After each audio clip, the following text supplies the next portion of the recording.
Bonjour et bienvenue dans cette formation du langage Java. Aujourd'hui, nous allons voir les opérateurs en Java. Alors, si on souhaite faire des opérations entre les variables Java, on a besoin de ce qu'on appelle les opérateurs. Exemple, pour faire l'addition, la multiplication des nombres, etc., on a besoin des opérateurs plus, multiplier, etc., qu'on appelle opérateurs Java. Alors, concernant les opérateurs en Java, on distingue trois catégories. Il y a les opérateurs arithmétiques qui permettent de faire des opérations entre les nombres, multiplication, division, soustraction, etc. Et il y a les opérateurs relationnels qui permettent d'établir des relations entre les variables. Exemple, le symbole inférieur, supérieur, etc. Ce sont des opérateurs relationnels parce qu'ils permettent d'établir des relations entre les variables. Exemple, 5 est inférieur à 7.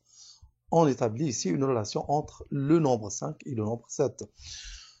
Et il y a la catégorie des opérateurs booléens qui permettent de manipuler des variables booléennes. On commence par les opérateurs arithmétiques. Il y en a l'addition, la multiplication, soustraction, division. Exemple, si on prend la variable n égale 9, m égale 3 étoiles 9, donc la variable m vaut 27. Ici, on a utilisé l'opérateur étoile ou bien multiplication entre 3 et la variable n. Un petit exemple, int a égale 5, int b égale 7. On peut faire l'opération d'addition entre les variables a et b.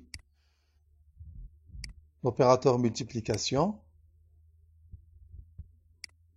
On exécute. Donc ça affiche 12, qui est la somme des deux variables 5 et 7. 35 ici, c'est la multiplication de 5 et 7. Alors, l'opérateur plus joue le rôle d'addition lorsqu'il s'agit des variables du type nombre, mais il joue un autre rôle lorsqu'il s'agit des variables du type chaîne de caractères. Lorsqu'il s'agit des chaînes de caractères, il joue le rôle de la concaténation. Exemple, si on prend la chaîne de caractères S1 égale auto, S2 égale bus, et on prend la somme S1 plus S2, ça ne va pas faire ici l'opération d'addition des nombres, mais ici, ça va jouer le rôle de concaténation. Donc ça va afficher la concaténation de ce mot, bien de cette chaîne auto, avec celle-ci qui est bus, et ça va afficher à la fin auto bus. On peut faire un petit exemple.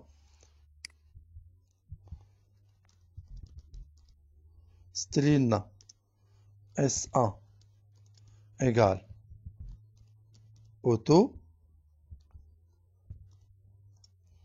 string S2 égale bus, et je vais afficher maintenant la variable somme qui est S1 plus S2. Bien, je vais la définir. String S égale S1 plus S2. Et je vais afficher maintenant S.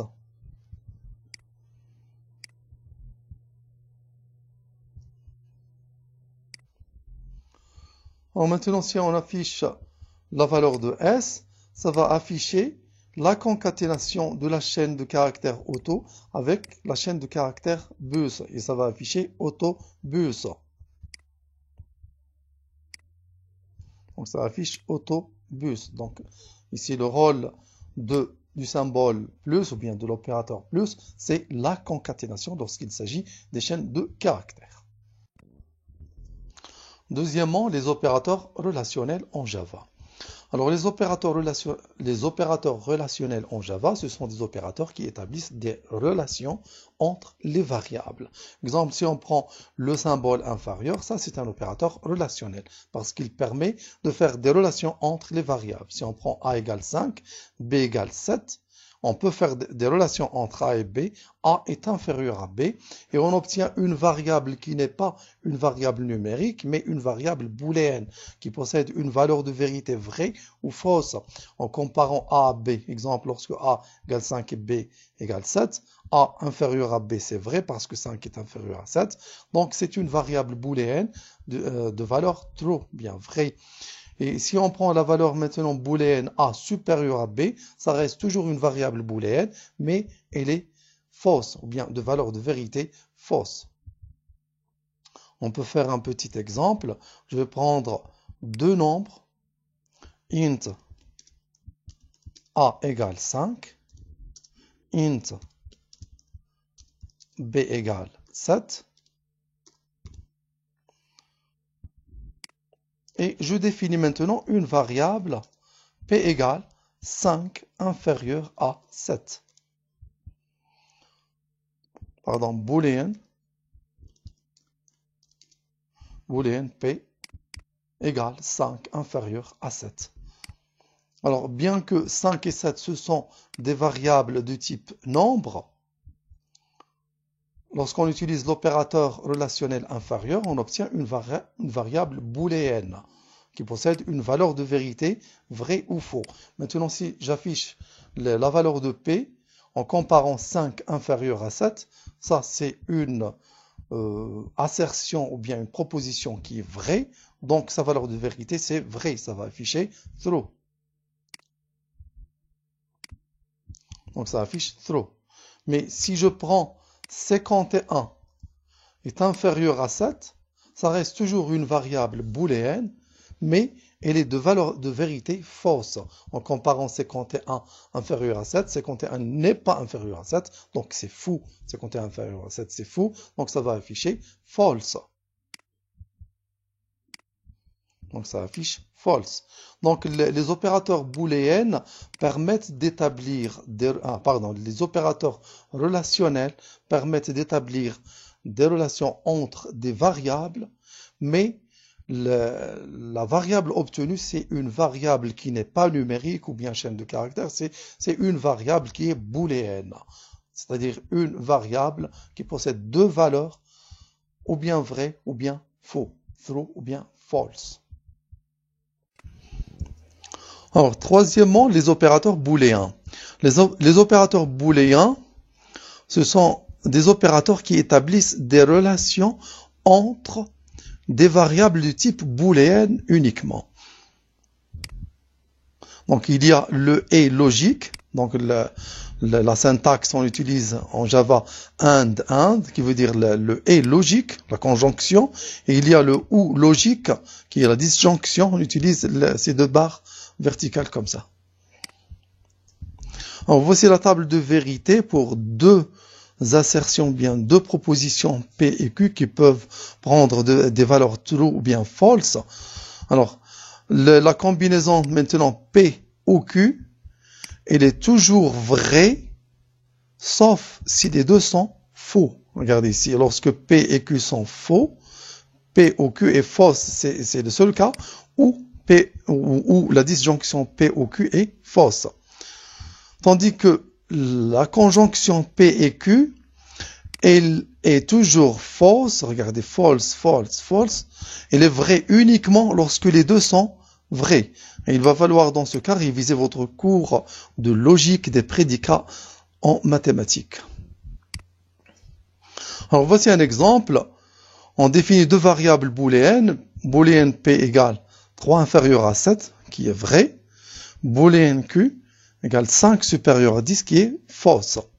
Si on affiche le résultat, la valeur de P s'affiche true, la valeur de Q s'affiche false, parce que P 3 inférieur à 7, c'est vrai, donc c'est true, et Q 5 supérieur à 10, c'est faux, donc ça affiche false. Mais si on fait la combinaison, maintenant P ou Q, on a dit que P ou Q, elle est toujours vraie, sauf si les deux sont faux. Mais puisque l'une est vraie, qui est P, dans ce cas, P ou Q sera vrai.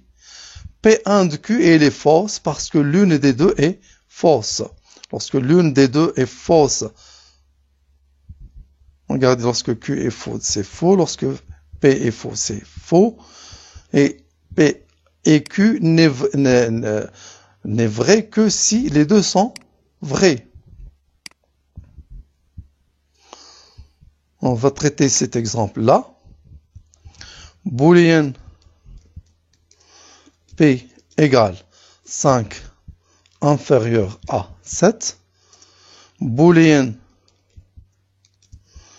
P ou bien Q, pardon, égale, par exemple, 10 inférieur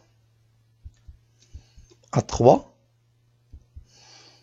qui est faux. Maintenant, si on affiche le résultat de P et on affiche le résultat de Q,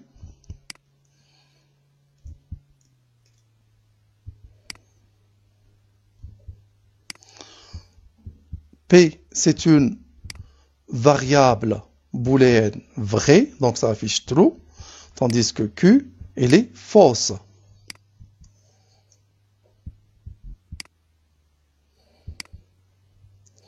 Donc la première, elle est vraie, la deuxième, elle est fausse.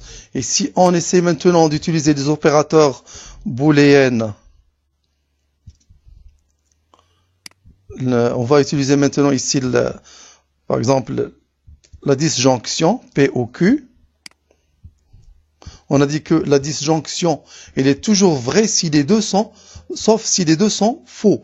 Alors, ici, P, elle est vraie, donc la disjonction P ou Q, elle est toujours vraie, quelle que soit la valeur de Q. Donc, ça affiche true.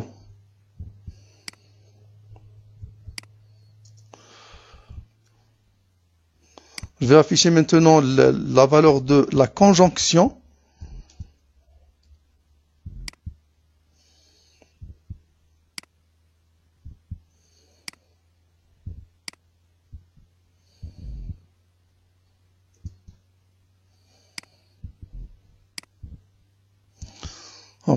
Voici la valeur de la conjonction. False. P et Q, elle est fausse parce que l'une est fausse. Q, elle est fausse. Donc, P et Q est fausse. Et donc, pour bien comprendre les opérateurs booléens, il va falloir donc que vous révisiez votre cours de logique des prédicats en mathématiques. Et voilà, c'est terminé pour aujourd'hui. Merci, au prochain tuto.